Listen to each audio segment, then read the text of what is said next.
What is going on, guys? Welcome back to Wildcat Cave. Today we're going to be going over the LSU Tigers traveling to Lexington to take on the newly number 16 ranked University of Kentucky Wildcats, who just, of course, came off their big win against Florida. I don't know if you guys can tell, my voice still ain't 100% back yet from that game. And, of course, LSU just came off a close loss to Auburn at home last week. So, if you haven't already, make sure you hit the subscribe button for future breakdowns, vlogs, Kentucky videos, SEC content, all that good stuff. If you haven't already, hit the subscribe button and hit the notification bell. That way you know when all of those future videos are dropping. We're going to do it again this week. Go ahead right now and comment the score prediction and the winner down below. Closest person to the actual score of the game with the correct winner will get a shout out in one of my next videos. Also, just because I'm curious, leave your MVP for the game down below too. And if you like this video, if you like content like this, make sure you smash that thumbs up button and share the video as well.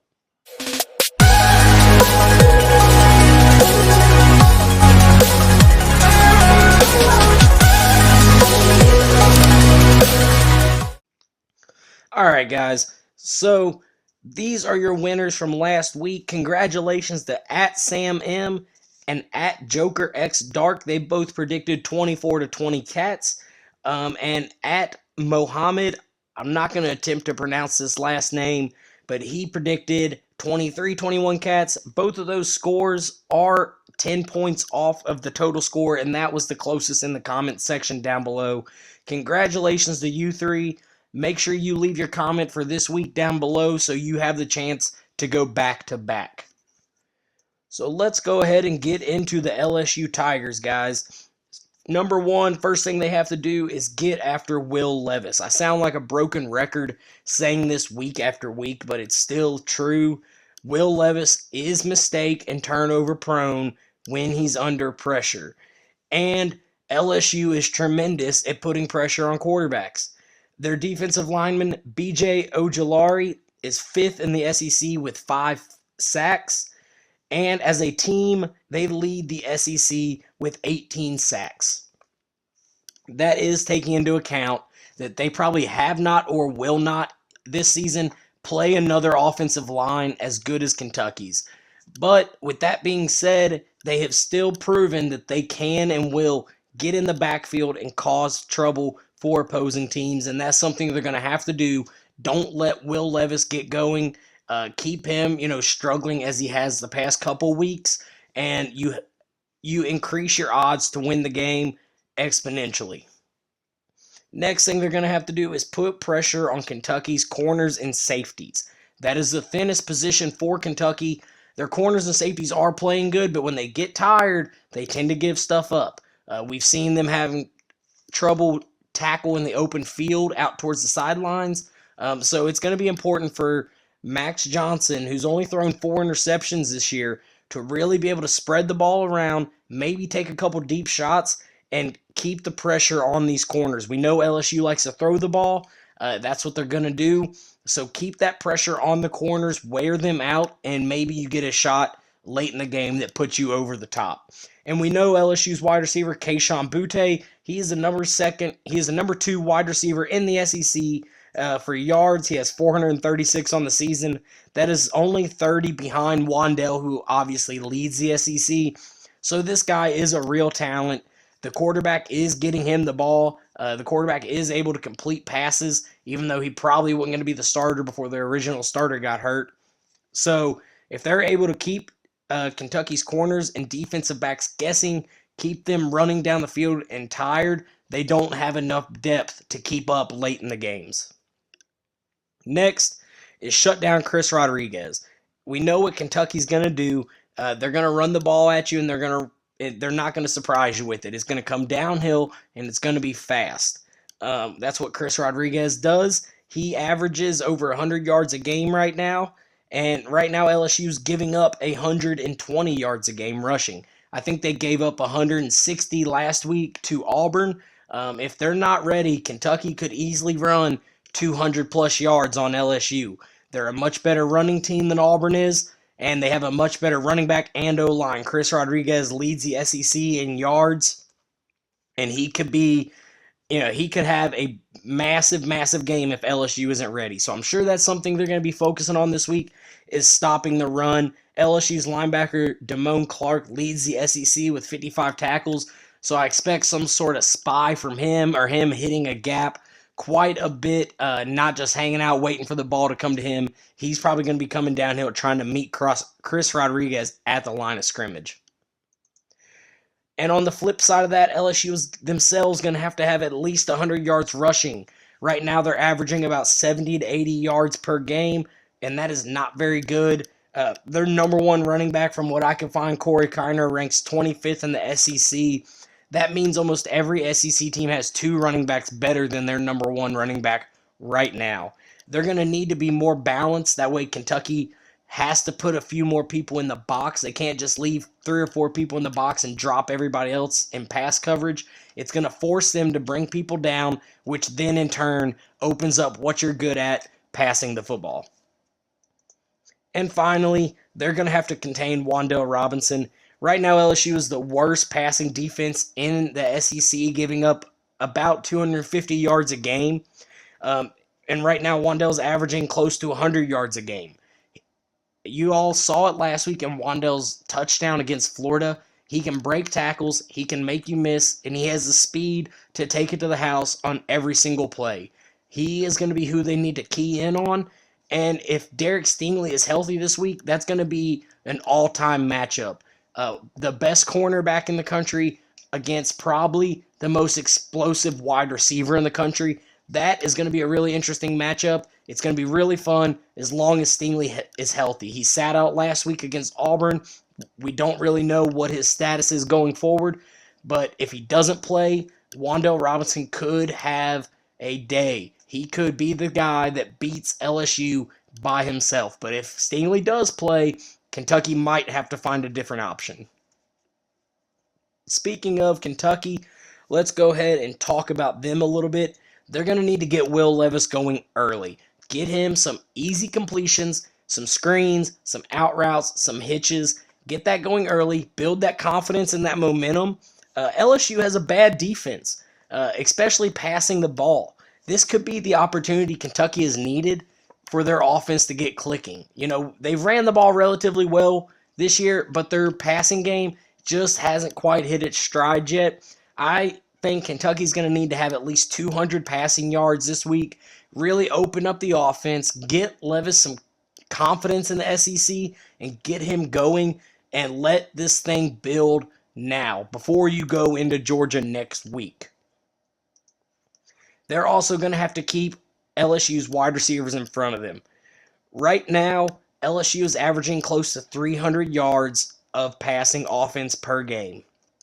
I mentioned that Kentucky's corners and safeties are their thinnest position, so especially the safeties are going to have to keep the field in front of them. Don't get beat deep. Make sure you make sure tackles, rally up to the football, keep everything in front of you, and don't let Butte and Max Johnson beat you guys through the air. Force them to run the ball. Right now, Kentucky's only letting up about 180 yards passing per game, and I said LSU's getting 300. If Kentucky can keep that number closer to 200 for LSU, they have a really, really good chance of winning this, because I don't think LSU is quite good enough running the ball to beat them.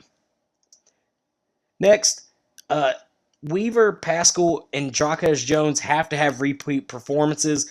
On the season as a whole, they have 6. Those 3 guys have 6 of the 9 total sacks, 2 out of the 3 interceptions. And if you add DeAndre Square into this, this really is a star-studded defense. All of these guys are big-time playmakers. Last week, J.J. Weaver, Josh Pascal, and Jaquez Jones combined for 20 tackles against Florida. That is huge. Each of them impacted the game massively. Weaver, of course, had the interception. Josh Pascal had probably 132 tackles. And Jaquez Jones had the final pass deflection that sealed the game for Kentucky. All of these guys are going to have similar performances against LSU in order to win this game. Next, Mark Stoops has preached this all week for the past 2 weeks, and they were able to do it last week by not looking ahead to LSU. And now it is just important for Kentucky to not look ahead to Georgia. This is a trap game. Kentucky just came off a massive, generational win for the program against Florida at home. And now, next week, if they win today or Saturday, they have a chance to play for the SEC East title in a trip to Atlanta against Georgia next week. You cannot look over this game if you're Kentucky. Stoops has said it all week. Take care of what's in front of you, and the rest will come. Take care every single day. Today, take care of Tuesday. Tomorrow, take care of Wednesday. And then when Saturday gets here, take care of Saturday. Don't worry about Georgia until you get through this game. Make sure you win what's in front of you before you look ahead to what could be by the end of the season. And finally, Big Blue Nation is going to have to influence this game again. The game is sold out for the second week in a row, which is awesome for the Cats. It's a 7:30 kickoff, which is, again, if you're a home team, that's what you want. You want the late kickoffs. More fans, better environment. The other team is just sitting around the locker room or the hotel all day. It's not any good to be the road team on a night game. And, Florida had 8 false start penalties. And that was directly related to the crowd, the environment, the noise. They couldn't hear the snap counts. It was directly related to the Big Blue Nation showing out last week, and they're going to have to do it again this week. They're wearing the chrome helmets. They're talking about having a blackout theme for the game. So this is going to be important again to help the Cats move to 6-0. Finally, let's jump into some gambling stuff here, guys. We're going to take a look at the numbers and stuff and see which ones we like. We'll start out with the spread. Kentucky is a 3.5-point favorite at home. This is really kind of odd to me, these numbers. First things first, Kentucky only opened as a 1.5 spread, which I thought was really, honestly, low, especially coming off such a big win, being 5-0 in the SEC. I really expected them to open as maybe a 3.5-point favorite. Instead, they opened as a 1.5. It was almost immediately bet up to the 3.5, though. But what's odd to me about the spread is even though Kentucky's the home team, they're the betting favorite, they are the betting, the money underdog on the spread. You see that they have a plus 102 compared to LSU's minus 124, which means that Vegas believes LSU is more likely to cover the spread than Kentucky is likely to cover the spread. That could be for a couple reasons. It's a close game. You're getting LSU and the points. There could be a couple reasons for that, but I personally am taking Kentucky to cover the 3.5. I think LSU is a bad team. They're having a down year. Okay, I take that back. They're not a bad team, but they are having a down year. They're not performing exceptionally well. Ed Orgeron is on the hot seat, and for that reason, Kentucky has looked good. They played good at home. They've covered the spread in most of their games. I think Kentucky is about a 7-ish point better team than LSU. If it was a 6.5 or a 7.5 spread, I would be a lot more scared of this, but I'm going to take Kentucky to cover the 3.5 points at home against LSU. Next, the money line, who wins, who loses. Of course, right here, I just believe that Kentucky is going to win. The minus 168, not a big chance to make money, no matter who you bet there. And the over-under set at 50.5. It's odd to me that these teams have struggled to get their offensive in the end zone, and the over is the betting favorite right now. Kentucky's defense can shut down LSU's offense, and Kentucky's offense has struggled. So for those reasons, I'm going to take the under on the game. I'll give you my prediction here in just a second. But in order to hit the over at a 3.5-point spread, you're looking at like a 27-24 type game.